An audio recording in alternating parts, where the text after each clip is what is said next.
It began the night of our January school play. Not my self-consciousness, but my story of overcoming it.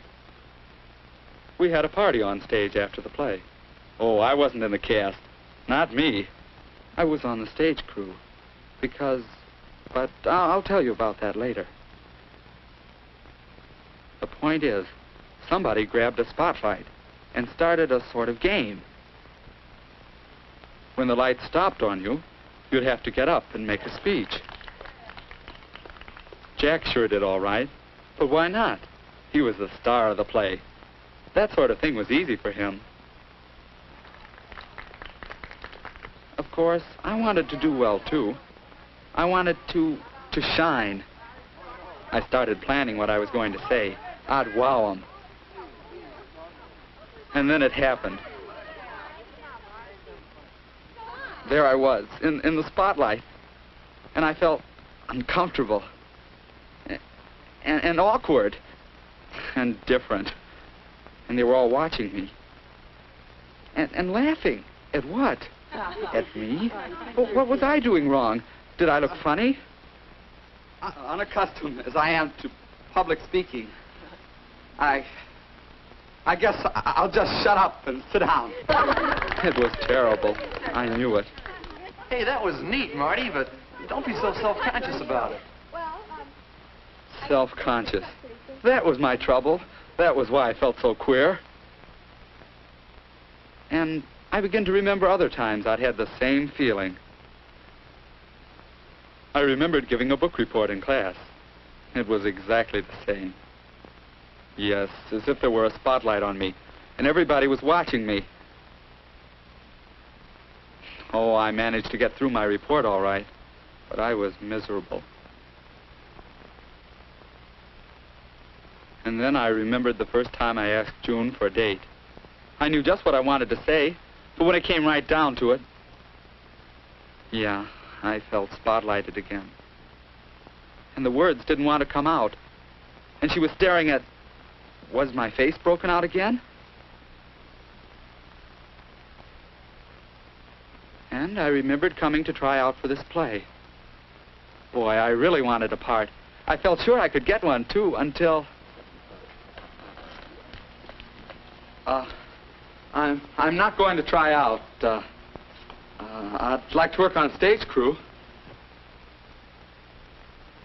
The stage crew.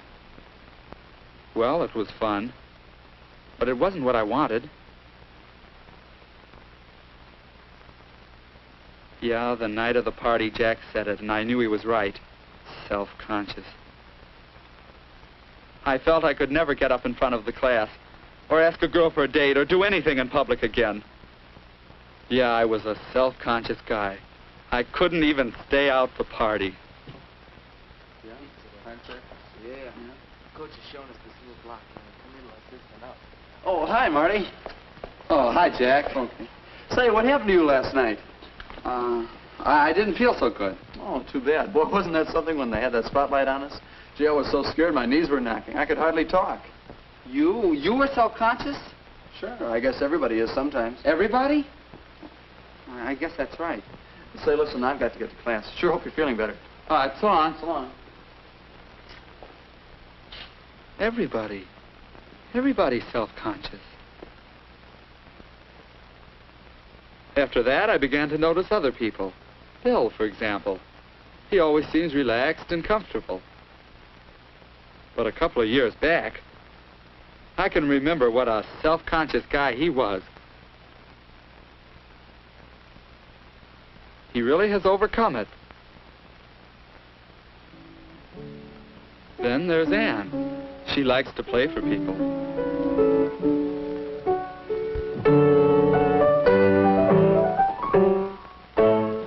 Watching her, I remembered 2 or 3 years ago, and how terribly self-conscious she was if anyone watched her play.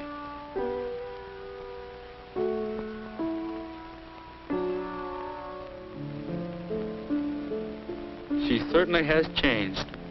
Well, you can get over being self-conscious. The question is, how? It wasn't long after when I made a big discovery about how to overcome self-consciousness. I was helping Jack with his ping-pong game.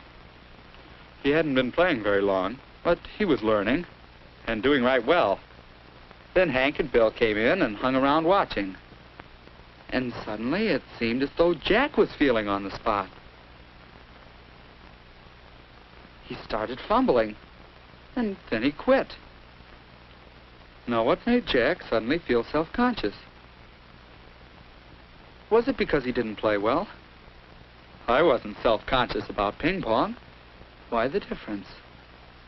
And then, well, I had to talk to Jack.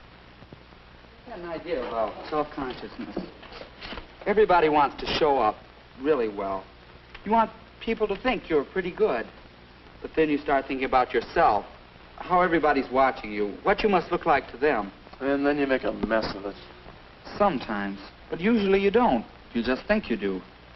But look, if you can do something really well, then you're more confident. Self-consciousness doesn't bother you quite so much. If I could do more things well. You gonna try out for the class play in April? I guess so.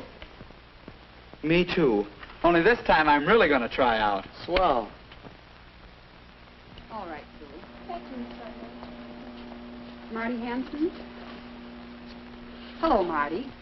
Are you going to help us out on the stage crew again this time? Well, thanks. But this time I really want a part in the play. Why, that's fine. Why don't you go ahead and read some lines for me?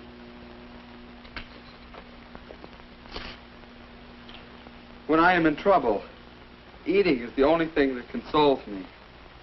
Indeed, when I am in really great trouble, as anyone who knows me, and... Boy, I really had to fight self-consciousness then. But I knew that was the only way I'd ever be good enough. You know, I got a part. I practiced a lot. I figured it was like the ping pong deal. If I could become skillful, I wouldn't be so scared of it. It was easy alone. And finally, I got so it wasn't too hard with my family. I'd forget about myself and just think about doing it well. At rehearsal with the other kids, I could try another idea. Turning the spotlight onto someone else. Thinking about other people and telling myself I wasn't so important. And it worked part of the time. But when it came my turn to speak, then where could I turn the spotlight? While we're stopped, let me remind you all of something. You know, as we go through these scenes, you should try to keep the whole situation in mind. Because, you know, after all, what other people are thinking and doing is just as important as what you're doing. Will you take those lines again? Keep the whole situation in mind. There was an idea. Would it work? At the present moment, I'm eating muffins because I'm unhappy. Besides, I am particularly fond of muffins. Well, I keep them. They were laughing, but now I knew they were laughing at the situation, not at me. Yes, it really helps to develop skills, so I can concentrate on what I'm doing instead of how I'm doing it. It helps to think of other people and remember that I'm not so important. And it helps to turn that spotlight on the whole situation. Then I can almost forget to be self-conscious. Almost is right. I'm getting closer now, because I'm getting more and more practice in turning the spotlight onto the situation as a whole. It helps in class, too. When I feel self-conscious, I remember that the class isn't interested in me, but in what I have to say. Well, there it is. I still feel a little self-conscious at times. But by concentrating on others, by doing my best to make the whole situation easier, I overcome my own self-consciousness. It helps me enjoy being with people. And I think it helps people enjoy being with me. It could help you, too, couldn't it?